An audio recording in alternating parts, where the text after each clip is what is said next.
So hey guys, this is Sujal and welcome you all to our channel study take.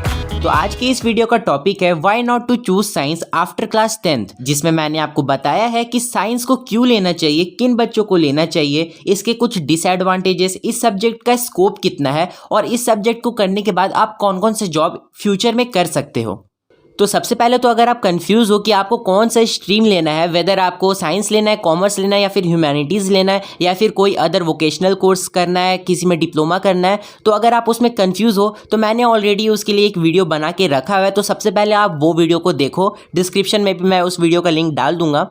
उसके बाद आप इस video को कंटिन्यू कर सकते हो। तो साइंस, जो कि एक बहुत अच्छा, बहुत इंटरेस्टिंग सब्जेक्ट है, इसमें दो डिविजन्स होते हैं। एक होता है मेडिकल साइंस और एक होता है non medical science. Medical science में मेनली आपको पढ़ना होता है फिजिक्स केमिस्ट्री के साथ साथ बायोलॉजी, और अगर आपका बायो में इंटरेस्ट नहीं है तो मेडिकल साइंस मत करो, भूल जाओ इसके बारे में।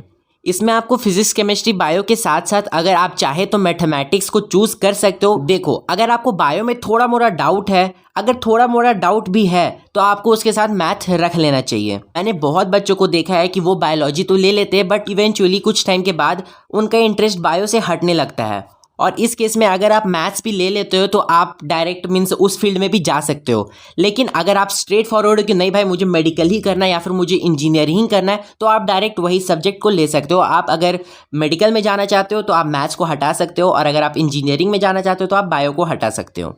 Now come back to our topic. तो मेडिकल साइंस में आपको मेनली पढ़ना होता है फिजिक्स केमिस्ट्री बायो, और नॉन मेडिकल साइंस में आपको पढ़ना होता है फिजिक्स केमिस्ट्री मैथ्स, और एडिशनल सब्जेक्ट में आप ले सकते हो इंग्लिश। हालांकि इंग्लिश आजकल मैंडेटरी सब्जेक्ट हो गया है, बट खैर कोई ना, आप फिजिकल एजुकेशन ले सकते हो, आप कंप्यूटर साइंस ले सकते हो, हिंदी ले सकते हो, IT ले सकते हो, और बहुत सारे subject like economics and other.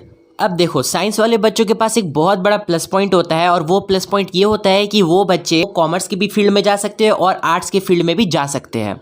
आप CA भी दे सकते हो और आप UPSC या फिर कोई अदर सिविल सर्विस भी कर सकते हो साइंस देने के बाद। बट वहीं अगर कॉमर्स वाले बच्चे को साइंस का कुछ करना होगा या फिर आर्ट्स वाले बच्चे को कॉमर्स या फिर साइंस का कुछ करना होगा, तो उनके लिए यहाँ पर थोड़ा प्रॉब्लम हो जाता है। But B it a science student, आपके लिए यहाँ पर प्लस पॉइंट है कि आप दोनों फील्ड में या फिर आप तीनों फील्ड में कुछ भी कर सकते हो। और अब हम लोग बात करेंगे कि वाई टू चूज साइंस, मतलब साइंस ही क्यों। अपार्ट फ्रॉम इंटरेस्ट, यहाँ पर कुछ मैंने पॉइंट्स बनाए, मतलब इंटरेस्ट आपको होना चाहिए, उसके अलावा मैंने यहाँ पर कुछ पॉइंट्स बनाए हैं कि साइंस ही क्यों। तो सबसे पहला पॉइंट यहाँ पर आता है साइंस इज क्रिएटिव का। साइंस को पढ़ के आपको पता चलेगा वर्ल्ड का वर्किंग के बारे में, हमारे आसपास का जो सराउंडिंग है वो कैसे चलता है, कितने कितने इनोवेशंस हो रहे हैं, कितनी डिस्कवरियां हो रही है, आपको रिसर्च करना होगा। बहुत इंटरेस्टिंग है कुल मिला के। सेकेंड जो मोस्ट इंपॉर्टेंट चीज़ है वो है मनी, मतलब कि साइंस एक ऐसा स्ट्रीम है जिसमें बहुत पैसा है, यहाँ तक कि गवर्नमेंट और कंपनी यहाँ पर इस सब्जेक्ट में बहुत ज़्यादा पैसा इन्वेस्ट करने को तैयार है और करती भी है। थर्ड पॉइंट है यहाँ पर जॉब, इसके बारे में थोड़ी देर में हम और डिटेल में बात करने वाले हैं। तो फोर्थ पॉइंट है world class education institute. Apart from other subject यानी कि कॉमर्स, आर्ट्स या फिर कोई अदर डिप्लोमा, साइंस ही वो ऐसा स्ट्रीम है जहाँ पर आपको बहुत सारे इंस्टीट्यूट मिलेंगे, और वो भी वर्ल्ड क्लास इंस्टीट्यूट। आपको कहाँ पढ़ना है, किस इंस्टीट्यूट में कितना पैसा लगेगा, आपके पास बहुत सारा एंडलेस आपके पास ऑप्शंस है। और हमारा फिफ्थ पॉइंट है इजी टू स्विच करियर। इसके बारे में मैं आपसे पहले ही डिस्कस कर लिया हूँ कि साइंस वाले बच्चे कॉमर्स के भी चीज़ और आर्ट्स की भी चीज़ कर सकते हैं। ये तो रहे कुछ एडवांटेज साइंस लेने के। अब हम लोग बात कर लेते हैं कुछ नेगेटिविटीज, कुछ डिसएडवांटेज साइंस लेने के। तो सबसे पहला डिसएडवांटेज है no time pass and study hard. यहाँ पर इस पर्टिकुलर सब्जेक्ट में, स्ट्रीम में, आपको टाइम पास के लिए कोई समय नहीं मिलेगा। और ये मैं इसलिए बोल रहा हूँ कि अगर आपका एम कुछ ऐसे एग्जाम से लाइक BTech या फिर NEET, तो आपको बिल्कुल भी टाइम पास करने का समय नहीं मिलने वाला है, और अगर आप टाइम को वेस्ट करते हो तो आप बाकियों से पीछे रह जाओगे। अब सेकेंड है आपका प्रेशर, क्योंकि इस सब्जेक्ट में आपके पास टाइम बहुत कम होगा, और अगर आप वेस्ट करोगे तब तो और भी कम हो जाएगा। लेकिन बहुत कम टाइम होगा, सिलेबस बहुत ज़्यादा हार्ड होगा, फिर आपका एग्ज़ाम्स भी होते हैं, फिर स्कूल के भी एग्ज़ाम्स, प्रोजेक्ट, असाइनमेंट, प्रैक्टिकल्स, तो ओवरऑल स्ट्रेस में बहुत ज़्यादा चले जाओगे। तो आपको पहले ही से आना चाहिए प्रेशर को कंट्रोल करना।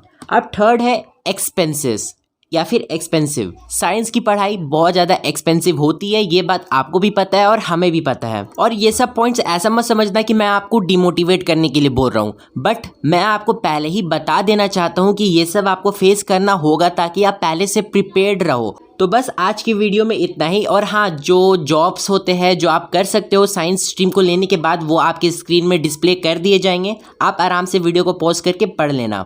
तो मिलते हैं किसी अगले वीडियो में, तब तक के लिए थैंक्स फॉर वॉचिंग। और हाँ, अगर आपने अभी तक सब्सक्राइब नहीं किया तो make sure you subscribe the channel and press the bell icon. अब इतने इन्फॉर्मेटिव वीडियो में भी सब्सक्राइब नहीं करोगे तो यार कैसे चलेगा।